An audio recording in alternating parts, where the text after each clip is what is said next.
21वीं सदी का युद्ध क्षेत्र अब पारंपरिक टैंकों और तोपों तक सीमित नहीं रहा।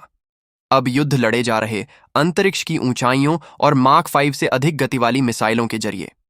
Hypersonic glide vehicle, manoeuvrable re entry vehicle और इंटरकॉन्टिनेंटल बैलिस्टिक मिसाइल (ICBMs) अब सबसे घातक खतरे बनकर उभरे हैं।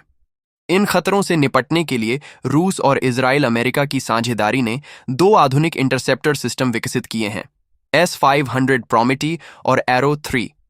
दोनों की क्षमताएं बेमिसाल हैं, लेकिन दोनों के डिजाइन, उद्देश्य और टेक्नोलॉजी में जमीन आसमान का फर्क है। S-500 प्रोमेटी, जिसे प्रोमीथियस भी कहा जाता है, रूस का अगली पीढ़ी का सतह से हवा में मार करने वाला मिसाइल सिस्टम है, जिसे अल्माज एंटे द्वारा विकसित किया गया है। यह S-400 से कहीं अधिक उन्नत और व्यापक क्षमताओं वाला सिस्टम माना जाता है। इसकी प्रमुख क्षमताओं में शामिल हैं हवाई लक्ष्यों के लिए 600 किलोमीटर तक और बैलिस्टिक मिसाइलों के लिए 500 से 600 किलोमीटर तक की लक्ष्य भेदन रेंज। यह 200 किलोमीटर तक की ऊंचाई पर लक्ष्य का अवरोधन कर सकता है, जो इसे पृथ्वी की वायुमंडलीय सीमा से लगभग अंतरिक्ष तक पहुंचने में सक्षम बनाता है।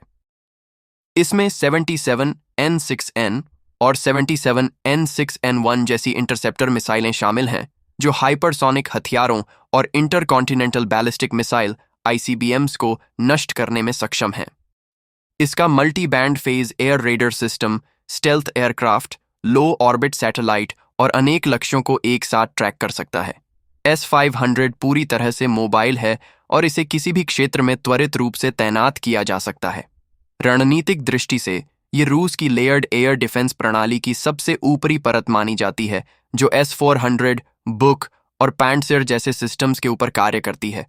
इसका मुख्य उद्देश्य है मॉस्को रणनीतिक सैन्य अड्डों और परमाणु ठिकानों को हाइपरसोनिक और बैलिस्टिक मिसाइल हमलों से सुरक्षित रखना। एरो 3 इजराइल और अमेरिका द्वारा संयुक्त रूप से विकसित किया गया एक अत्याधुनिक exo atmospheric ballistic missile interceptor है, जिसे विशेष रूप से अंतरिक्ष में दुश्मन की मिसाइलों को नष्ट करने के लिए डिजाइन किया गया है। इसकी अनुमानित लक्ष्य भेदन रेंज 2400 किलोमीटर या उससे भी अधिक मानी जाती है और यह 100 किलोमीटर से ऊपर की ऊंचाई पर, यानी पृथ्वी के वायुमंडल से बाहर, इंटरसेप्शन करता है। इसका किल व्हीकल हिट टू किल तकनीक पर आधारित है, जिसमें मिसाइल अपने लक्ष्य से सीधी टक्कर लेकर उसे विस्फोट के बिना ही खत्म कर देती है, जिससे मलबा और अन्य नुकसान कम होता है। यह प्रणाली ग्रीन पाइन और सुपर ग्रीन पाइन जैसे शक्तिशाली रडार सिस्टम से जुड़ी होती है, जो अत्यधिक दूरी से लक्ष्यों की पहचान और ट्रैकिंग करने में सक्षम हैं। इसकी मोबाइल लॉन्च प्लेटफॉर्म्स को इजराइल की लेयर्ड डिफेंस प्रणाली, जैसे कि आयरन डोम, डेविड्स स्लिंग और एरो 2 के साथ एकीकृत किया गया है। रणनीतिक रूप से एरो 3 का मुख्य उद्देश्य यह है कि वह दुश्मन की इंटरकॉन्टिनेंटल बैलिस्टिक मिसाइल को उस समय नष्ट कर दे जब वह पृथ्वी के वायुमंडल में दोबारा प्रवेश करने से पहले अंतरिक्ष में हो। यह प्रणाली भविष्य के परमाणु हमलों और हाइपरसोनिक खतरों के विरुद्ध एक अचूक और विश्वसनीय ढाल मानी जाती है। भारत अब उन चुनिंदा देशों में शामिल है जिनके पास बैलिस्टिक मिसाइल डिफेंस (BMD) कार्यक्रम है, लेकिन अभी तक भारत के पास कोई ऑपरेशनल एक्सो एटमॉस्फेरिक इंटरसेप्टर नहीं है जो एरो 3 या S-500 की तरह काम करे।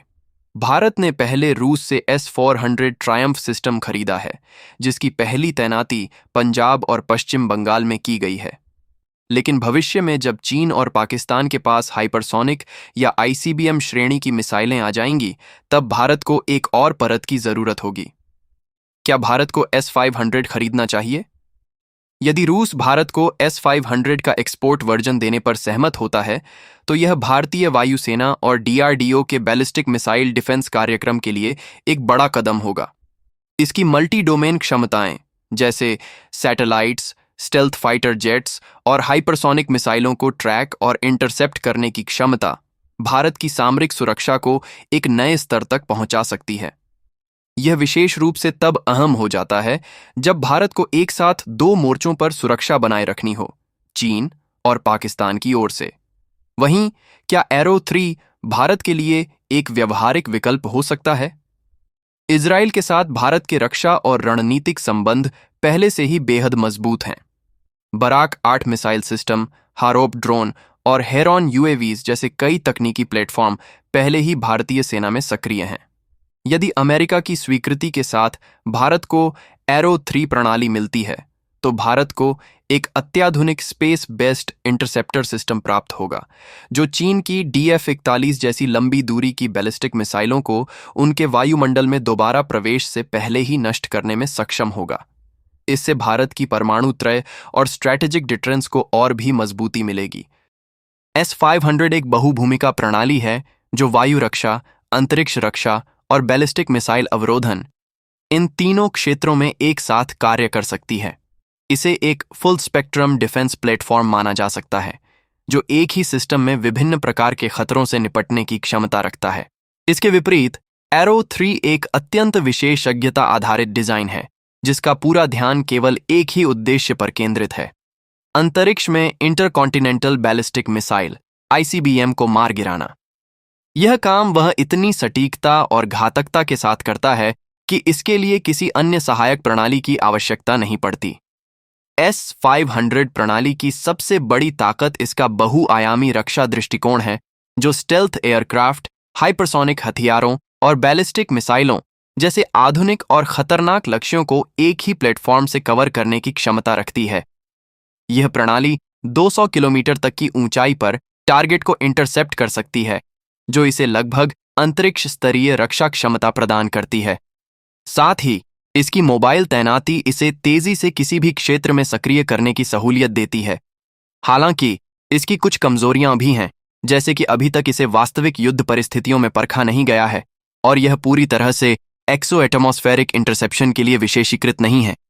इसके अलावा इसकी उत्पादन लागत बहुत अधिक है और अब भी सीमित संख्या में ही उपलब्ध है। एरो 3 की सबसे बड़ी ताकत इसकी हिट टू किल तकनीक है, जो अंतरिक्ष में दुश्मन की मिसाइल से सीधा टकराव कर उसे नष्ट कर देती है।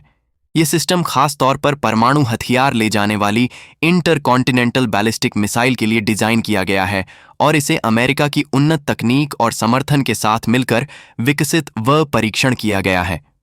यह पहले से संचालन में है और इसकी विश्वसनीयता सिद्ध हो चुकी है। हालांकि इसकी कुछ सीमाएं भी हैं, जैसे कि यह वायु लक्ष्यों, क्रूज मिसाइलों या कम ऊंचाई पर उड़ने वाले लक्ष्यों के लिए उपयुक्त नहीं है। साथ ही यह प्रणाली अत्यंत महंगी है और केवल विशिष्ट रणनीतिक उपयोग के लिए ही उपयुक्त मानी जाती है। यदि भारत एक मल्टी डोमेन डिफेंस की ओर बढ़ना चाहता है तो S-500 एक शक्तिशाली विकल्प बन सकता है। यह भारतीय वायुसेना को ऊंचाई, दूरी और गति के हर आयाम में सुरक्षा प्रदान करेगा। लेकिन अगर भारत एक शुद्ध अंतरिक्ष आधारित खतरे जैसे ICBM या हाइपरसोनिक मिसाइल से बचाव के लिए ढाल चाहता है तो एरो 3 अधिक उपयुक्त विकल्प बन सकता है। तो क्या भारत को इनमें से कोई सिस्टम खरीदना चाहिए?